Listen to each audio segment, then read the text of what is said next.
सभी प्रभु प्रेमियों को मेरा प्यार भरा राधे राधे। आज हम इस वीडियो में बहुत सुंदर चर्चा करेंगे, वो है देव उठनी एकादशी की चर्चा। एक देव सैनी एकादशी जो 4 महीने पहले थी, अब देव उठनी एकादशी। इस वीडियो में हम बहुत महत्वपूर्ण चर्चा करने जा रहे हैं। देव उठनी एकादशी के विषय में हम और क्या कर सकते हैं, ऐसा क्या पूजा करें जिससे हमारी मनोवांछित इच्छा पूरी हो जाए, विशेष इच्छाएं किस बात से पूरी होंगी और कैसे भगवान नारायण को हम मना सकते हैं। इन सब विषयों पे हम इस वीडियो में चर्चा करेंगे। तो आप सभी को मेरा प्यार भरा राधे राधे। बड़े ध्यान से इसको सुनिए। देव उठनी एकादशी, जिसे हम लोग बहुत महत्वपूर्ण तरीके से मनाते हैं, सनातनियों के लिए एक बहुत विशेष महत्व होता है।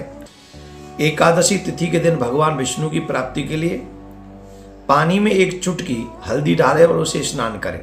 साथ ही इस दिन पीले रंग के वस्त्र पहने, क्योंकि पीला रंग भगवान विष्णु को बहुत ही पसंद है। ये तो हो गया आपका स्नान और आपका वस्त्र। उसके अलावा आपको क्या करना है, उस दिन सुबह ब्रह्म मुहूर्त में उठकर पहले स्नान इत्यादि करके संकल्प कर लें। संकल्प करने के बाद में ये वस्त्र इत्यादि धारण करने के बाद में भगवान विष्णु की पूजा करें, अर्थात भगवान श्री कृष्ण की, राम की पूजा, आप जो अपने आराध्य हैं उनकी पूजा करें। तो उस दिन जो है एकादशी के दिन भगवान विष्णु को अर्थात श्री कृष्ण को पहले शंख से गाय के दूध से अभिषेक कराना चाहिए, उनका स्नान कराना चाहिए। इसके बाद गंगा जल से स्नान कराएं। ऐसा करने से व्यक्ति की आर्थिक समस्याओं को तो दूर होती है, साथ में भगवान विष्णु को बहुत प्रिय लगती है ये स्नान। तो हमें शंख से, गाय के दूध और पंचामृत इत्यादि से उनका अभिषेक करना चाहिए। तो आप सभी भगवान नारायण की पूजा इस तरीके से करें, फिर उन्हें नैवेद्य इत्यादि चढ़ाएं रोली से, या वैसे उनको हल्दी का तिलक लगाएं क्योंकि उन्हें वो बहुत प्रिय है। ये सब पूजा करने के बाद संकल्प लें और जो मंत्र आपके गुरुदेव ने आपको दिया है, ज़्यादा से ज़्यादा वो उस मंत्र का जाप भगवान के सामने बैठकर आप लोग करें। देव उठनी एकादशी के लिए माना जाता है कि 4 महीने के लिए भगवान विष्णु विश्राम करते हैं, भगवान नारायण विश्राम करते हैं, जिसे योग निद्रा में जाना कहते हैं। वो 4 महीने पाताल लोक में वास करते हैं और वहाँ जो 4 महीने सृष्टि का जो कार्यभार है वो भगवान शिव चलाते हैं। 4 महीने भगवान शिव इस पूरी सृष्टि की देखभाल करते हैं और नारायण 4 महीने विश्राम करते हैं। उसके बाद देव उठनी की एकादशी के बाद ही हमारे सारे कार्य सिद्ध होने लगते हैं। मतलब जो शुभ कार्य हम लोग करते हैं कि भाई शादी हो गया, मुंडन हो गया, नए घर में प्रवेश आदि हो गया, जितने भी सारे कार्य हैं फिर हम इसको करने लग जाते हैं। तो इन कार्यों को हमको करना चाहिए। तो देव उठनी एकादशी का ये बहुत बहुत महत्व है।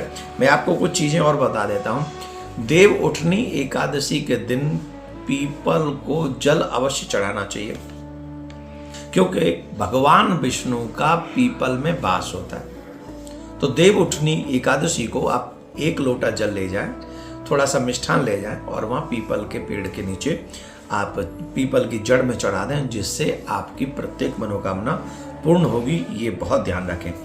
एकादशी व्रत के पुण्य के समय संसार में कोई और पुण्य नहीं है। जो पुण्य सूर्य ग्रहण में दान से होता है, उससे भी कई गुना अधिक पुण्य एकादशी व्रत से होता है। इस व्रत का पालन करने से गौदान, स्वर्णदान, अश्वमेध यज्ञ से मिलने वाला पुण्य भी उससे भी अधिक फल हमको इस एकादशी के व्रत का प्राप्त होता है। इसलिए हम सभी को एकादशी का व्रत अवश्य अवश्य अवश्य करना चाहिए और हम लोगों को भगवान विष्णु की कृपा प्राप्त करने का प्रयास भी करना चाहिए। जो भगवान की पूजा करने के बाद मांगेंगे, श्रद्धा से, हृदय से उनसे प्रार्थना करेंगे। और एक और बात सुन लीजिए, संसार में कोई नहीं देता है जितना आप मांगते हो। अगर दे सकता है तो परमात्मा ही आपको हर चीज़ दे सकता है। इसलिए एकादशी व्रत की तो बहुत सुंदर सुंदर कथाएं हैं। इस दिन भी एक राजा की कथा आती है कि एक राजा था, वो उसके यहाँ तो ऐसा नियम था कि वो पशुओं को भी अन्नदान नहीं करता, अन्न नहीं खाने देता था उस दिन पूरे राज्य में।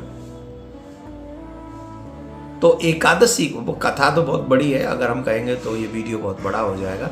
हम आपसे सिर्फ इतना कहेंगे कि प्रबोधनी एकादशी, देव उठनी एकादशी, आप सबके लिए मंगलमय हो, शुभ हो। आप व्रत करें, पारायण उसके अगले दिन हम लोग करेंगे। तो आप सभी को देव उठनी एकादशी का बहुत बहुत प्यार भरा राधे राधे। भगवान नारायण आपके इष्ट, आपकी प्रत्येक मनोकामना पूर्ण करें। प्रियाकांत जो आपकी हर कामना पूरी करें। मैं आप सबको फिर से प्यार भरा राधे राधे बोलता हूँ। एकादशी का व्रत दशमी से ही करना चाहिए। चावल दशमी की रात्रि को ही नहीं खाने चाहिए और दशमी की रात्रि में ही यह संकल्प लेना चाहिए कि हम अगले दिन एकादशी का व्रत रखेंगे। और उस दिन एकादशी वाले दिन सुबह स्नान करें। स्नान करके अपने आराध्य की पूजा करें। जो भी आपके आराध्य हैं, चाहे नारायण, चाहे युगल सरकार श्री राधा कृष्ण, अथवा भगवान सीताराम जी, शिव बाबा, जिनकी भी पूजा आप करते हैं और जो भी आपके आराध्य हैं उनकी आप पूजा करें। और फिर भजन करें इत्यादि। कोई दान पुण्य करें, जितना भी दान पुण्य आप कर सकते हो। खुद अन्न न खाएं पर अन्न दान कर सकते हैं, धन दान कर सकते हैं, जल दान कर सकते हैं, वस्त्र दान कर सकते हैं। जो भी दान आप करना चाहें करें। और ज्यादा उस समय क्रोध न करें, ब्रह्मचर्य का पालन करें, असत्य भाषण न करें, झूठ न बोलें, क्रोध न करें।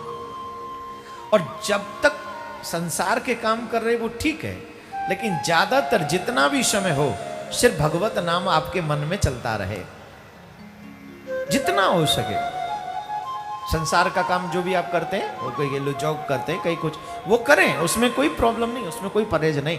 लेकिन जब आपको लगे कि अब मैं खाली हूं, तो उसी समय आपके मन में, आपके जिह्वा पे आपके आराध्य का नाम चलते रहना चाहिए। दूसरे दिन फिर व्रत जो है द्वादशी, उसमें पारायण करना चाहिए। हो सके तो ब्राह्मण को जिमा के पारायण करें। अगर ये संभव नहीं है तो भगवान को भोग लगाकर तुलसी दल से अपना वो व्रत का पारायण करें। निर्जला एकादशी का व्रत, वैसे एकादशी का व्रत भगवान को सर्वप्रिय व्रत है। नारायण हो, राम हो, कृष्ण हो, इनको ये व्रत बहुत प्रिय है। वैष्णव लोग इस व्रत को रखते ही हैं। साल में 24 एकादशी होती हैं। अधिक मास जब आता है तो ये एकादशी 26 हो जाती है। तो 24 एकादशी का व्रत वैष्णव को रखना चाहिए।